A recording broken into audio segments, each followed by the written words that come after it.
الحمد لله نحمده ونستعينه ونستغفره ونؤمن به ونتوكل عليه ونعوذ بالله من شرور أنفسنا ومن سيئات أعمالنا من يهده الله فلا مضل له ومن يضلل فلا هادي له ونشهد أن لا إله إلا الله وحده لا شريك له ونشهد أن سيدنا وسندنا وحبيب ربنا وطبيبنا وطبيب قلوبنا ومولانا محمدا عبده ورسوله الذي أرسل إلى الناس كافة بشيرا ونذيرا وداعيا إلى الله بإذنه وسراجا منيرا فقد قال الله تعالى في كلامه المجيد وفي فرقانه الحميد أعوذ بالله من الشيطان الرجيم بسم الله الرحمن الرحيم واتقوا يوما لا تجزي نفس عن نفس شيئا ولا يقبل منها شفاعة ولا يؤخذ منها عدل ولا هم ينصرون. بارك الله لنا ولكم في القرآن العظيم. وقال النبي عليه الصلاة والسلام: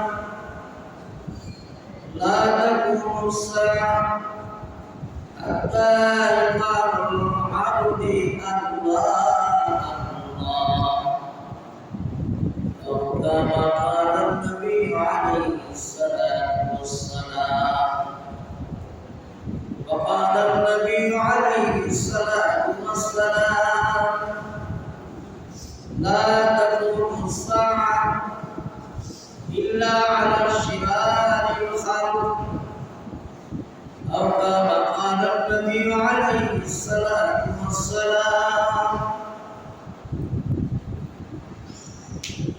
إن الله وملائكته يصلون على النبي يا أيها الذين آمنوا صلوا عليه وسلموا تسليما.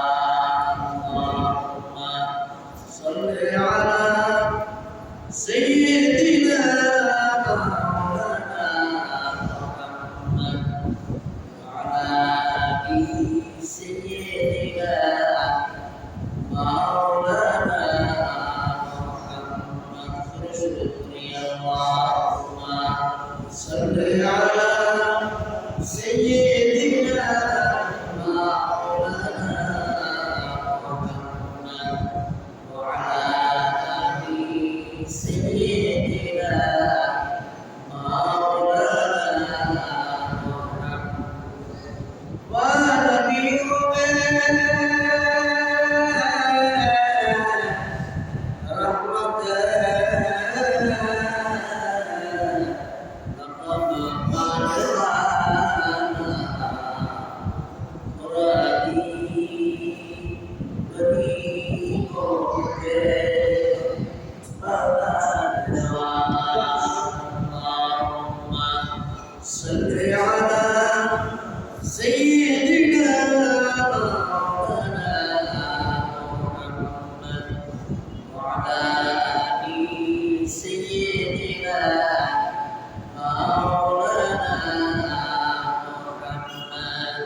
مولانا محمد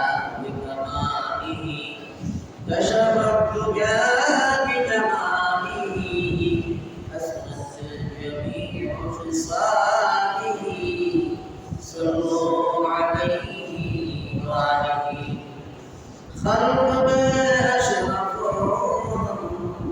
ये तेरे मेहरबानी है उम्मत मुहम्मदी हो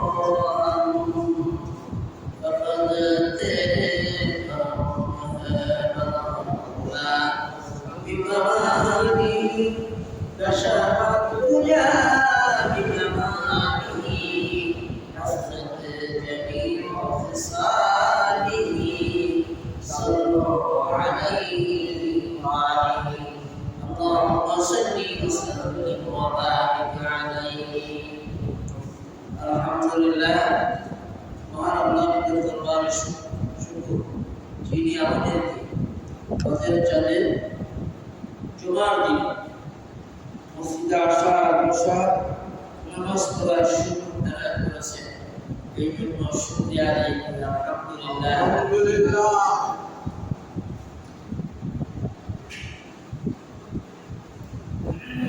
মহান আল্লাহ তাবারক ওয়া তাআলা কত বড় মেহেরবান। দুনিয়াতে ধ্বংস করবে আল্লাহ পাক, এটার কিছু নমুনা মাঝে মধ্যে আমরা দেখতে পাই, ঠিক কিনা? যদিও অন্তরে বিশ্বাসটা তেমন একটা হয় না, সেই লোয়ার মধ্যে বাইরে যেরকম সেই মানুষ বিপদ থেকে উদ্ধার হয়ে আসলে সেই ঠিক কিনা? গত কয়েকদিন আগে যে ঝড় বৃষ্টি তুফান টনের হয়েছে, অনেক জায়গায় টন হয়েছে, বিগত 10 বছরের ভিতরে এরকম ক্ষয়ক্ষতি হয়েছে। ঠিক হয়তো আমরা বলে আমাদের দেশ, বলে আমাদের এলাকা, আলেম ওলামাদের দেশ, আলেম ওলামার এলাকা, এই জন্য আল্লাহ পাক আমাদেরকে হাজারো গুণে হেফাজত করেছে। ঠিক কিনা? বাস্তবে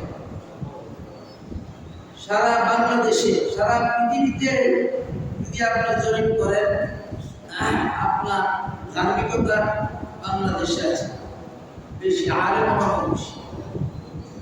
ডিস্ট্রিক্ট যদি আপনি চিন্তা করেন, ব্রাহ্মণবাড়িয়ার মতো আলেম ওলামা জমিন, এর মধ্যে ওলি আউলিয়াদের কিছু কিছু ডিস্ট্রিক্ট আছে, এর মধ্যে আমরা আছি। আমাদের আশেপাশে ওর নাম দ্বারা ওলি আল্লাহ শুয়ে আছে, ঠিক কিনা? কিন্তু আমরা চিনি না, বুঝি না। এই জন্য খুতবার প্রথমে আজকে আমি একটা আয়াতে কারিমা তেলাওয়াত করেছি, সূরাতুল বাকারা 48 নম্বর আয়াত। এর মধ্যে আল্লাহ রাব্বুল আলামিন শাস্তির ভয়ের কথা বর্ণনা করেছেন, কিভাবে কি পরিমাণ শাস্তির ভয়। আমরা এই নবীর উম্মত হওয়ার পরে আমাদের শাস্তি হবে কি হবে না, আল্লাহ পাক নিজেও আসছে।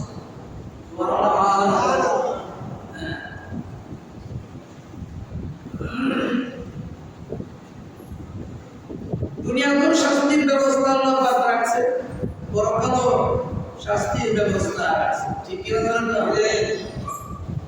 গোটা পৃথিবীকে আল্লাহ পাক ধ্বংস করবে। কোরআনের বহু আয়াতের মধ্যে আল্লাহ পাক স্পষ্ট করে বলেছেন। আল্লাহ নবী বলেন, আল্লাহ রাব্বুল আলামিন যে গোটা পৃথিবীকে বানিয়েছেন, কিন্তু এই পৃথিবীকে আল্লাহ পাক ধ্বংস করবে কি করবে না? কোন সময় করবে? এবং যখন পরকালে যাবে, হিসাব নিকাশ শুরু হবে, কিভাবে হবে সব ঘটনা আছে। কিয়ামতের আলামত সমূহের মধ্যে কি কি ঘটবে সে আলোচনা এই আয়াতের মধ্যে আছে, এই হাদিসের মধ্যে আছে। নিজে একটু চিন্তা করলে বোঝা যায় যে আমার আয়াত শেষ। আমি প্রায় কথাটা বলি, হাদিসের অর্থ আল্লাহ নবী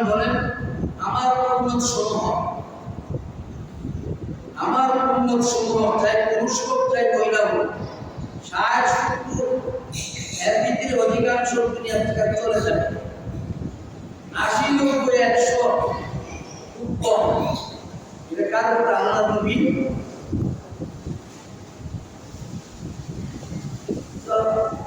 এদিকে চিন্তা করলে প্রতিনিয়তই মুসলমানের চিন্তা আসা দরকার আছে না আল্লাহ নবী বলেন আমার উম্মতেরা যখন সকাল বিকাল যখন মৃত্যুর কথা স্মরণ করবে আমার উম্মত অনেক কোরআন দীক্ষা আল্লাহ পাক তাকে বাঁচায় রাখবে মৃত্যুর কথা যখন স্মরণ হবে শয়তান তার কাছে আসবে না আমার যখন পরকালের চিন্তা বিমূঢ় থাকবে আল্লাহ পাক ঠিকমা দুনিয়ার হায়াতটা পরিচালনা করবে আল্লাহ হায়াতান তাইয়্যিবা সুন্দর জীবন দুনিয়াতে দান করবে আর পরকালে যাওয়ার পর আল্লাহ পাক শান্তির জায়গা নির্ধারণ করে রাখছেন সেই শান্তির জায়গার ভিতরে সবার আগে আল্লাহ নবীর উম্মতকে প্রবেশ করাবে সুবহানাল্লাহ কিন্তু তোমরা যে আয়াত পড়ছি যে হাদিস পড়ছি তোমরা এই আয়াত তোমরা এই হাদিস বড় সহায়তা করার চেষ্টা করি তার কারণ হলো এই একটা আয়াতের ভিতরে আল্লাহ পাক কি বলছে নবীর উম্মত যে অশালীনভাবে চলাফেরা করবে এটা আল্লাহ জানি কি জানেন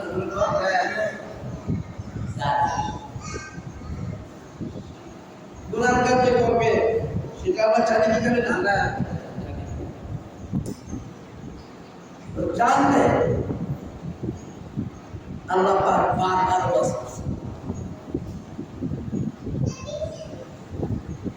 কিয়ামত সংগঠিত হওয়ার আগে কিছু কিছু নমুনা আল্লাহ পাক দেখান এক নম্বর হলো ভূমিকম্প ভূমিধস টর্নেডো তুফান ঝড় ইত্যাদি ইত্যাদি আসলে না এগুলো তারা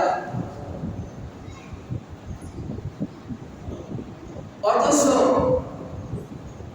পানি ছাড়া মানুষ চলতে পারে না বাতাস ছাড়া মানুষ চলতে পারে না রৌদ্র ছাড়া মানুষ চলতে পারে না ঠিক কিনা করে পানি বাঁচবে আল্লাহ রাব্বুল আলামিন একটা কথা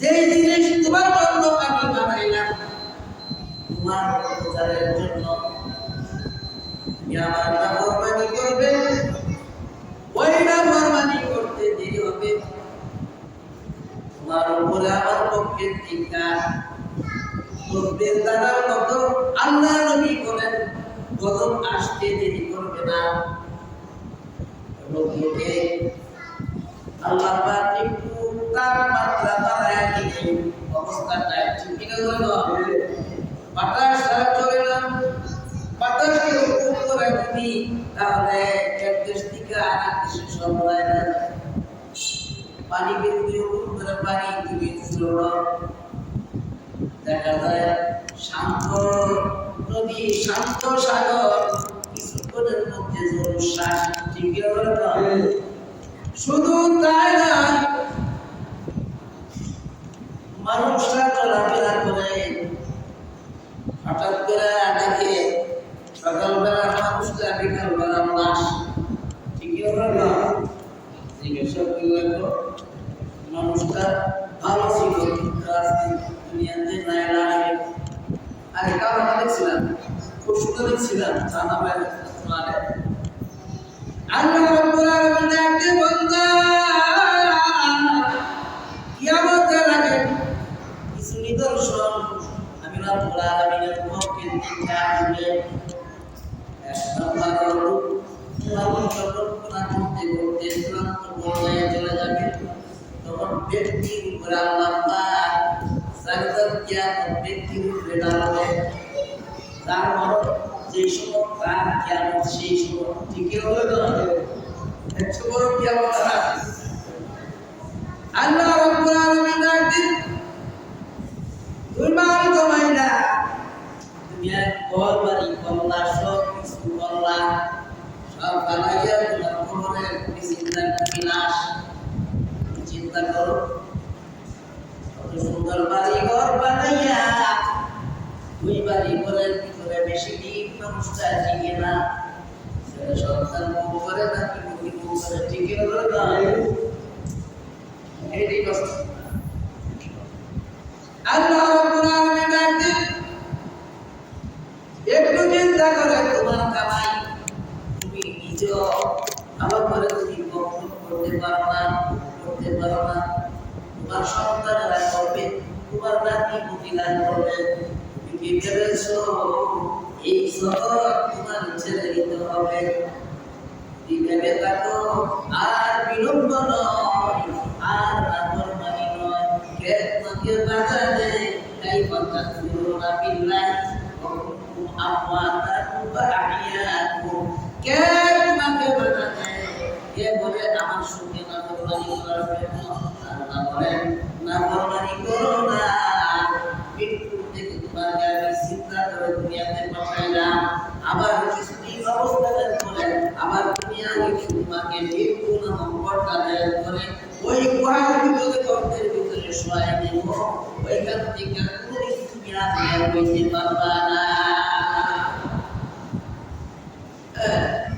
তার নাম হলো জিন্দিগি।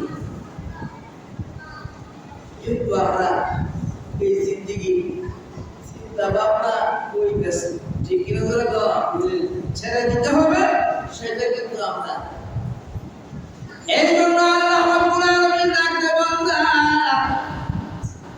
সময় থাকতে এই দুনিয়ার হায়াতের ভিতরে পরকালের ছুটি সংগ্রহ করো। দুনিয়ার ব্যবসা যদি পরিকল্পনা করে করবে, সর্বপ্রথম তাকে তার মূলধন সে কি করে নির্দিষ্ট করে, ঠিক করে তার মূলধন। এখন যদি আপনার মূলধন না থাকে, ব্যবসা হবে না, প্রতিদিন ব্যবসা করবে। মূলধন যে যে অবস্থানের মধ্যে আছে, আগে মূলধনকে সংগ্রহ করেন। চাই আপনার ব্যক্তিগত হোক, ব্যবসায়িক হোক, রাষ্ট্রীয় পর্যায়ে হোক, মূলধন আগে, এরপরে ব্যবসা করার চিন্তা করে। আল্লাহ রাব্বুল আলামিন বলেন, তোমার হায়াতটা হলো তোমার মূলধন, আর এই দুনিয়াটা হলো মূলধন। আর আহরণ করে পরিচালনা করে ব্যবসা করা রাস্তাটা, আর এই ব্যবসার ফল হবে পরকালে, সেদিন দুনিয়া থেকে তুমি বিদায় হয়ে যাইবা। এরপর থেকে তোমার এই মূলধনের ফল আসতে থাকবে।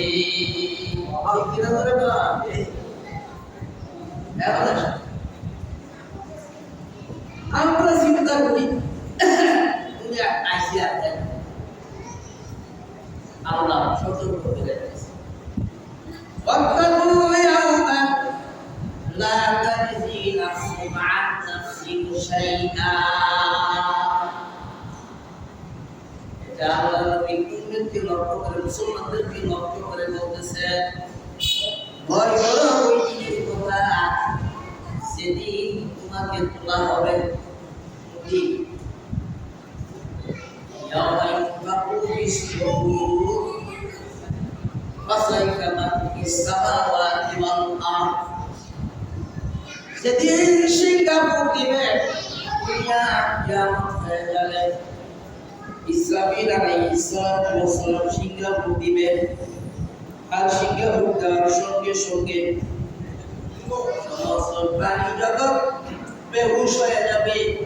এক নাম্বার। দ্বিতীয় সিংহা ফুঁক দেওয়ার পরে পড়ে যাবে।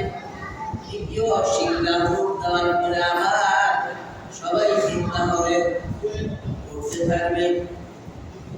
এরপরে সমস্ত প্রাণী জগৎ এক জায়গায় উঠা, তখন আল্লাহ রাব্বুল আলামিন জিজ্ঞাসা করবেন, আইনা জাব্বারি আইনা মুতাকাব্বিরিন। দুনিয়ার মধ্যে বাড়াগিরি করছিলা, টাকাকড়ি করছিলা, রাষ্ট্র ক্ষমতা পাইয়া, দেশের ক্ষমতা পাইয়া, বাড়ির ক্ষমতা পাইয়া, গ্রামের ক্ষমতা পাইয়া, ইউনিয়নের ক্ষমতা পাইয়া এত বাড়াগিরি করছিলা। আজকে তোমরা কোথায়? আমি হলাম বাদশা, আমি হইলাম মালিক। তোমরা যে দুনিয়ার মধ্যে কিছুদিন বেড়াগিরি করছিলাম, আজকে তোমরা কোথায়? চলে আসো। আইনা জব্বারি, আইনা মুতাকাব্বিরিন। এইভাবে আল্লাহ মাঠটা ইয়ার সবাই সবাইয়া হিসাব দেশ নেওয়া শুরু করবে। সর্বপ্রথম ওই মানুষের হিসাব দিবে, এই মানুষের হিসাব দিবে, সে কখনো জান্নাতে প্রবেশ করতে পারবে না। দুনিয়ার হায়াতের ভিতরে যদি নেক আমল করতে করতে যদি সে চূড়ান্ত পর্যায়ে আল্লাহকে লাভ করতে পারে, আল্লাহ রাব্বুল আলামিন এই হিসাব নিকাশের দিন পছন্দ করে বলবে, সকাল থেকে সন্ধ্যা পর্যন্ত আমি রাব্বুল আলামিনকে পাওয়ার জন্য চেষ্টা করছো, চাই হোক আর চাই না হোক, যাও তোমাকে মাফ করে দিলাম। সুবহানাল্লাহ বলে আরে মানুষ আসবে, তাদের যতটুকু দেখো আল্লাহ দেখো আর কি আছে বান্দা, সকাল সন্ধ্যা তোমার কথা স্মরণ করতো, কিন্তু আমাদের চলছো আমাকে এখন করছে। আল্লাহ রাব্বুল আলামিন দেখবে তার আদার সাইড ফাইড বাড়া আছে, যদি সাইড ফাইড বাড়া থাকে আল্লাহ তাআলা মাফ করে দেন। সুবহানাল্লাহ বলেন। আর একবার মানুষ থাকবো আপনি নেক বানাই গুনাহ নাই, সুবহানাল্লাহ বলেন না, নেক বানাই গুনাহ নাই। আল্লাহ রাব্বুল আলামিন ডাকতে ফেরেশতারা তাদের নেক নাই, তাদের গুনাহ নাই, তারা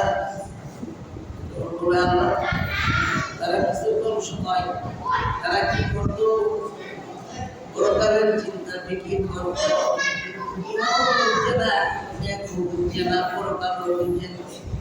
আল্লাহ আমি তাদেরকে মাফ করে দিলাম।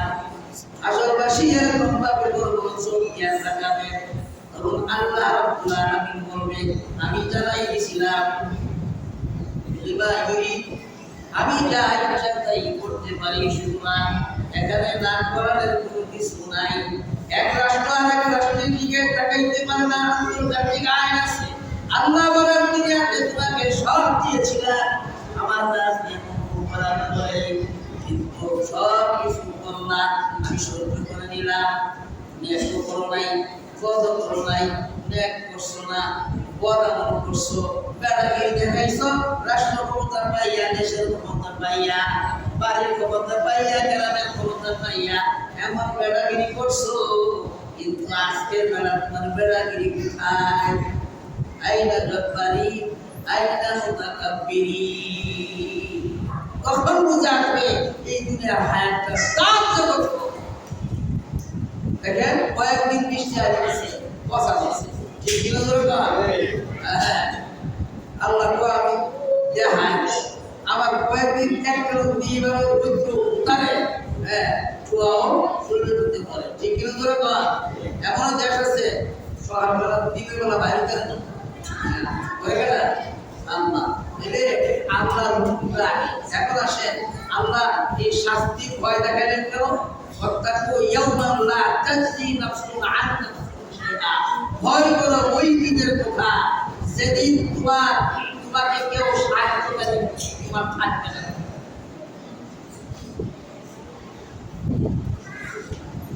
তোমাকে সাহায্য করবে এরকম কেউ থাকবে না, না তোমার সন্তান থাকবে, পাড়া প্রতিবেশী ভাই বোনেরা আত্মীয় কেউ থাকবে না। কার কথা?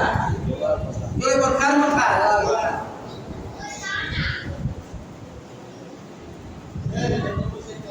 ولا يقبل منها شفاعة ولا يؤخذ منها عدل ولا هم ينصرون।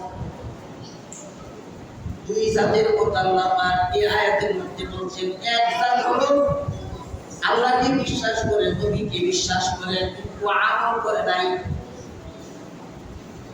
একদিন করলে 3 দিন না, আছে না?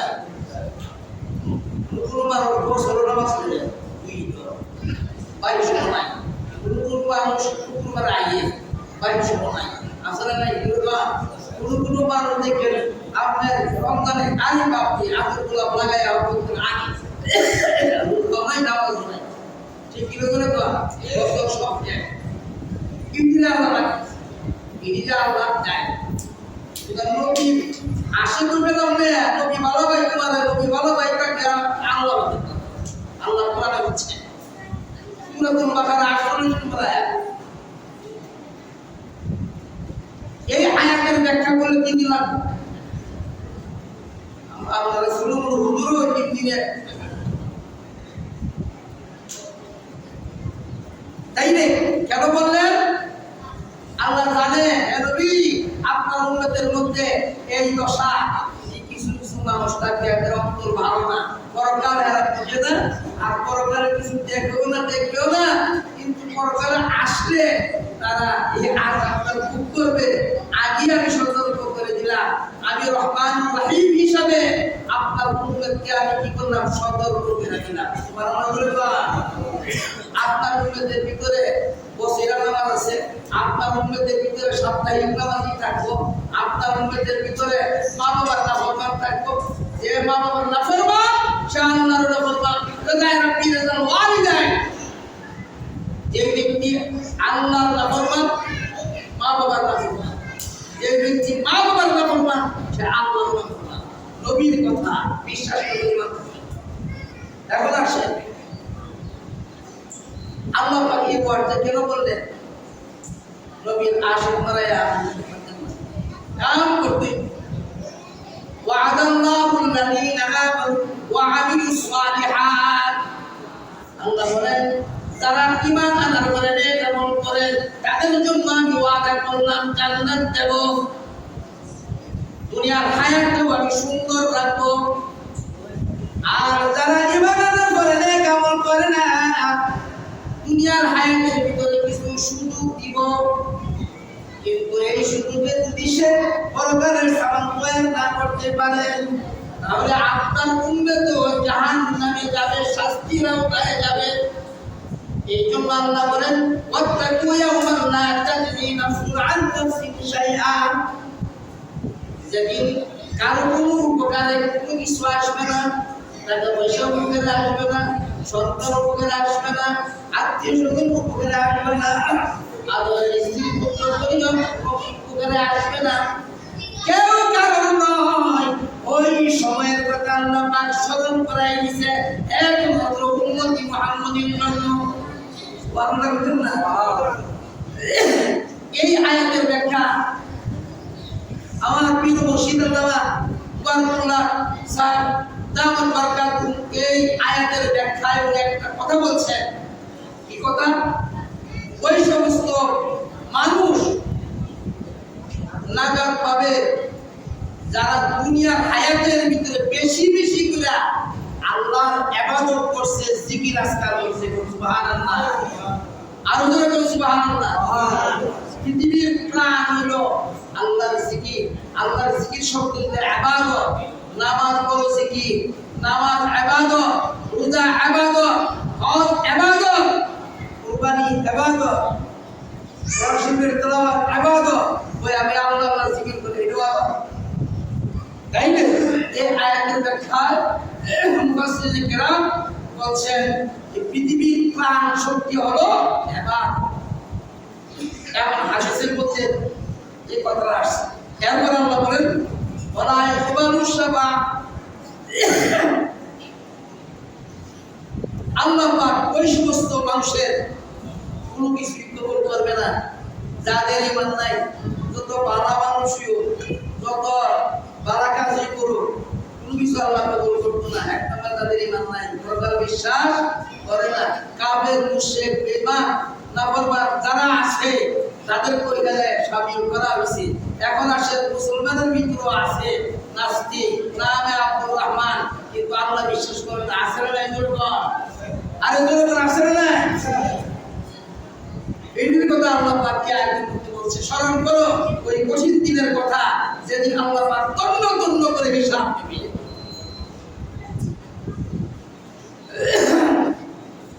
এবং ওই দিন কোনো টাকা পয়সা ঘুষ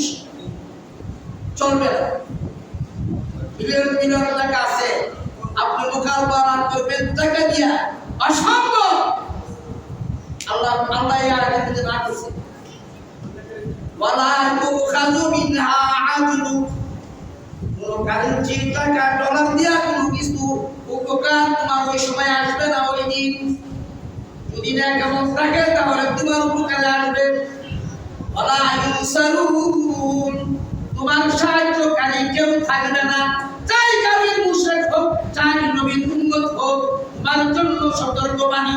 আল্লাহ কয় আমি কোরআনের মধ্যে রেকর্ড করে দিলাম, আপনার উম্মতকে এই আয়াতটা শোনায় দেন।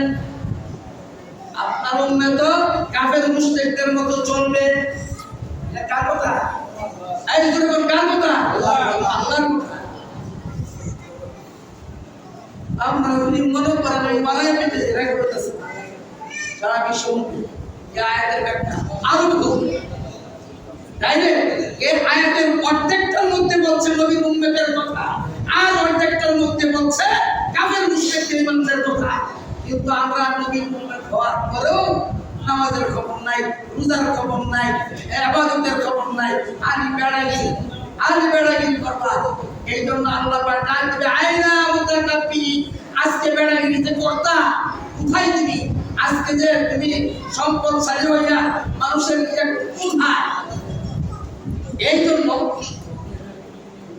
কথা শোনা নাই, আমি সমাজ বলতে হবে না। তাহলে কি করতে হবে? ইবাদত তিন প্রকার, জানের ইবাদত, মালের ইবাদত। মালের ইবাদত কি?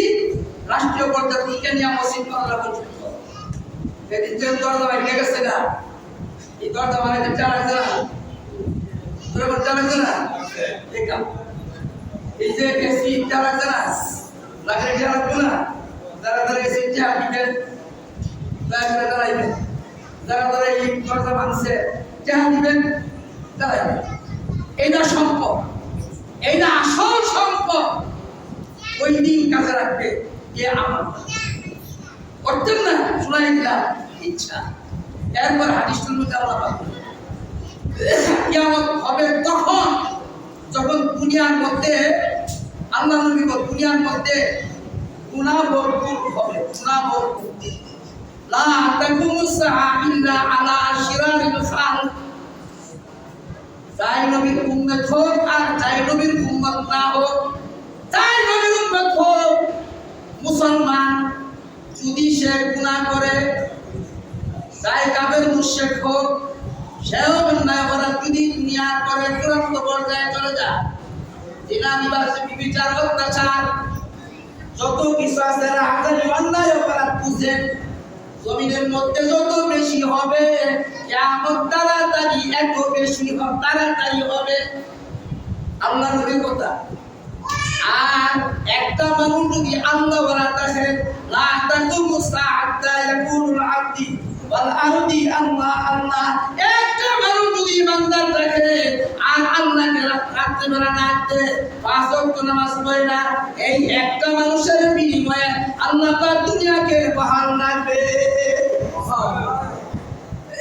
এই জন্য পীর মুর্শিদ এই আয়াতে ব্যাখ্যা করছেন, দুনিয়া রক্ষা করার প্ল্যান হইল আল্লাহর জিকির। যে বেশি বেশি করে জিকির করবে, ইবাদত করবে, দুনিয়া আল্লাহ পাক বাঁচায়া রাখবেন। প্রণতিকা হায়াত আল্লাহ পাক বাড়ায়া দিবেন, মাগো আল্লাহ পাক বাড়ায়া দিবেন। আল্লাহ পাক আমল করার তৌফিক দান করুন বলে আমিন।